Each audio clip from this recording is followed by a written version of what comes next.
TikTok sopir Sahara diserbu netizen, usai dipergoki Yai Mim keluar rumah saat suami tak ada.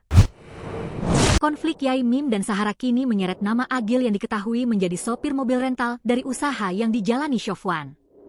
Pasalnya Yai Mim mengaku sempat melihat Agil dan Sahara keluar dari rumah bersamaan. Di mana kala itu Yai Mim mengakui bahwa Syofwan yang menjadi istri Sahara tengah tak berada di rumah. Terlebih Yai Mim mengaku bahwa Sahara keluar rumah hanya mengenakan pakaian minim saja.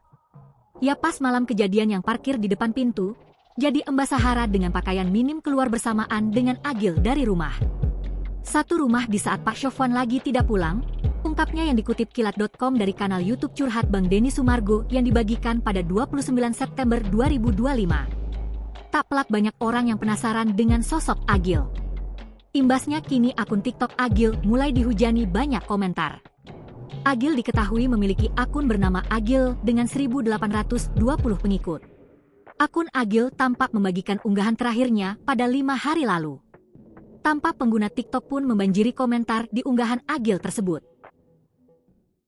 Download Tribun X sekarang, menghadirkan lokal menjadi Indonesia.